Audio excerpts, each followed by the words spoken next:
Live from downtown Detroit, home of WDIV and Click on Detroit, Local 4 News at 6 starts now. Ukrainians are fleeing their country by the hundreds of thousands as Russia continues its attacks.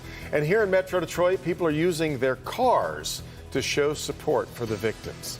Topping our news tonight at 6, Russia is intensifying attacks on residential areas in Ukraine. Bombardments hitting schools, shops, hospitals, churches, and apartments. The United Nations says so far, more than 1.7 million refugees have fled the violence. Local officials, though, say hundreds of thousands of others are trapped without power, food, water, no medical help. Ukraine's president warns of a new wave of Russian attacks coming.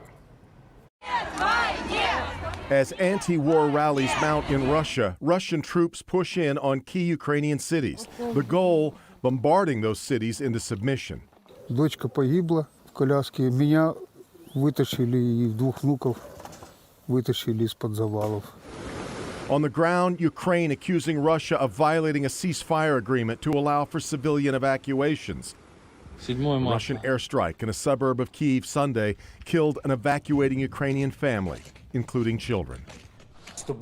This is murder, deliberate murder. Ukraine's president repeatedly calling on the U.S. and NATO to establish a no-fly zone over Ukraine, both, though, rejecting that option. The no-fly zone, that means that if Russian planes violate the zone that's declared, we shoot them down. And that runs the considerable risk of creating a direct conflict between our countries and Russia, and thus a wider war. The West moving to counter Russia in other ways. Along the border, an airfield is serving as a weapons hub, according to a senior Defense Department official. A senior U.S. official saying the U.S. and NATO so far are supplying Ukraine with nearly 20,000 anti-tank, anti-air missiles. God will not forgive. Not today, not tomorrow, never. And instead of forgiveness, there will be judgment.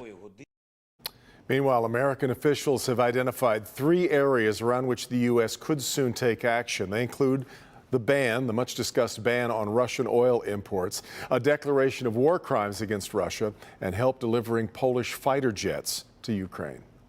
With each new attack by Russia, support for Ukraine grows around the world. At 5 o'clock, we heard about the St. Clair Shores man who's on his way there right now to deliver supplies. And right now in Warren, people are coming together for a car rally to show support. Priya Mann is there live with more. Priya?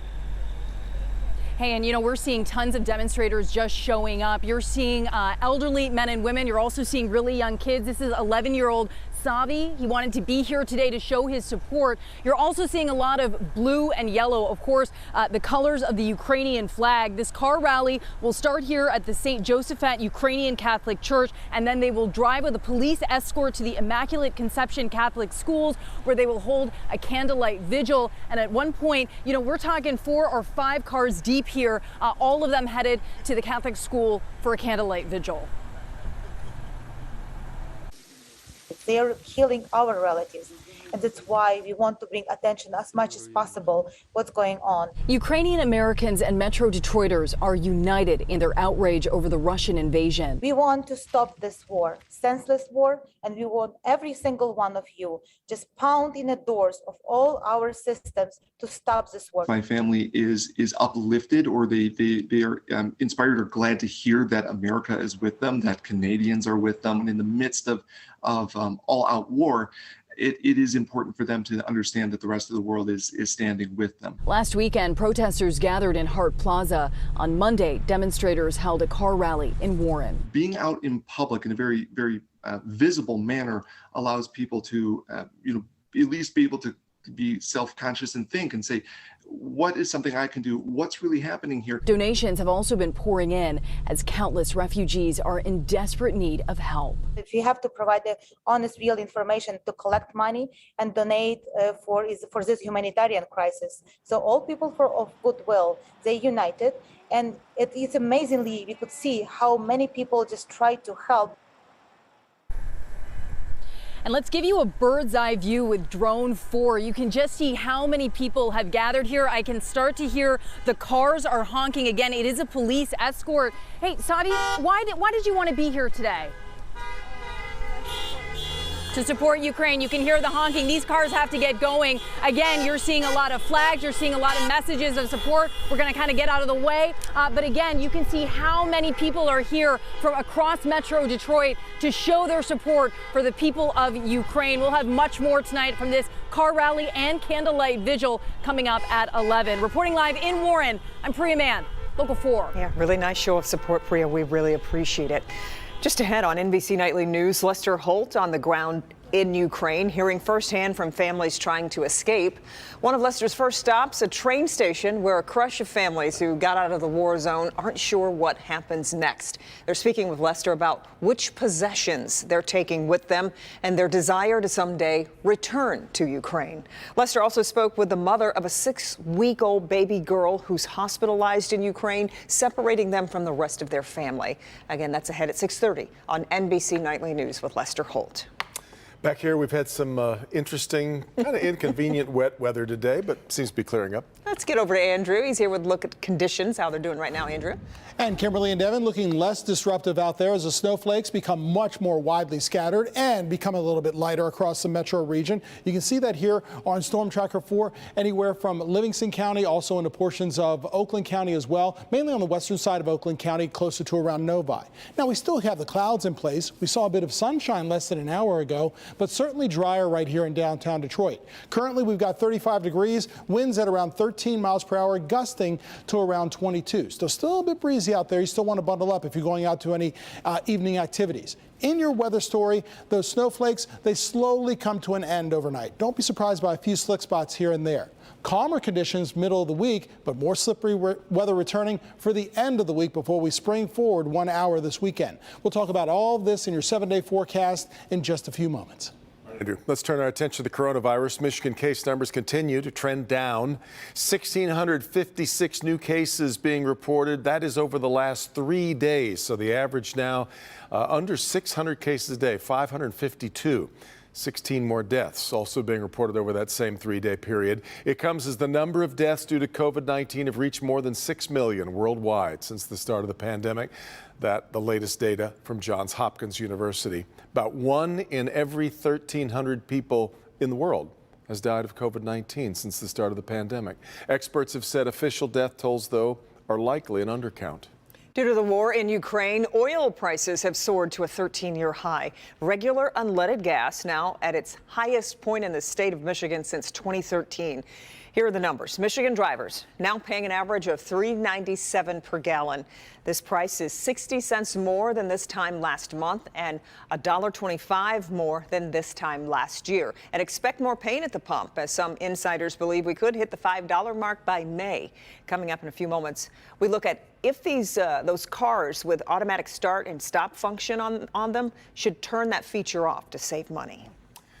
Now to a case involving undercover agents, hidden training grounds, and secret recordings. Many months have been spent building the case against members of the so-called Wolverine Watchmen, accused of plotting to kidnap Governor Whitmer. And tomorrow, the federal trial for 4 of those men gets underway. Defender Sean Lay has been following this since the story first broke, which takes us back to the spring of 2020. Sean joins us now live with what we expect tomorrow. Sean?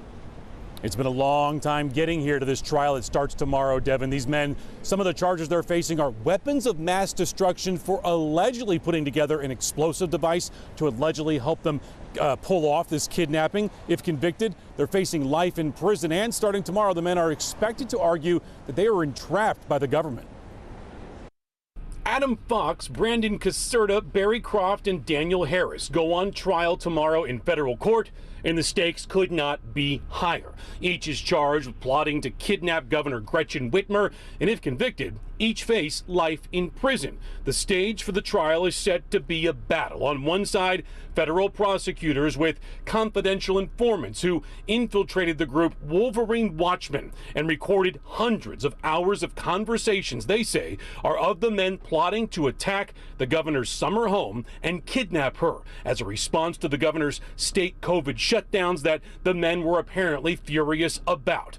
On the other side, defense attorneys for the men prepared to show how those FBI informants planned meetings, drove the men to those secret meetings, paid for hotel rooms for the men, paid for food for the group, and allegedly trained them for the alleged attack. However, two members of that group, Ty Garbin of Heartland and Caleb Franks of Waterford, they've pled guilty to the charges. They're prepared to testify against the others. And when they pled guilty, they said they were not entrapped by the feds in any way. And the plot was not all talk, but was instead a very real plan to kidnap the governor. Everything gets started 8:30 tomorrow morning, Grand Rapids Federal Court. It's going to start with jury selection. Devin, Kimberly, we will be there live tomorrow following every part of this big-time trial. I'm Defender Sean Lay, Local 4. Back to you. Going to be riveting stuff. All right, Sean. A key figure in the Macomb County corruption case dies before sentencing. Dino Bucci had chronic health problems and passed away on Sunday. Bucci served as right-hand man to Anthony Morocco, Macomb County's elected public works commissioner for more than 20 years. In 2020, he pleaded guilty. Bucci said he forced contractors to spend hundreds of thousands of dollars to fatten Morocco's campaign accounts or face consequences. Morocco is charged with conspiracy, extortion, and attempted extortion. The case is pending. We now know the substance that leaked into the Huron River in Flat Rock. State environmental officials say it was fuel oil that leaked from a nearby underground tank. The company apparently responsible, Flat Rock Metal Incorporated. They say the underground fuel oil storage tank dates back 100 years to when the facility was operated by Ford. They also say they had no record of the tank, nor did the state of Michigan. So at this point, no comment from anyone at Ford. The EPA coordinator says the metal company has been cooperating with them in trying to get the problem fixed.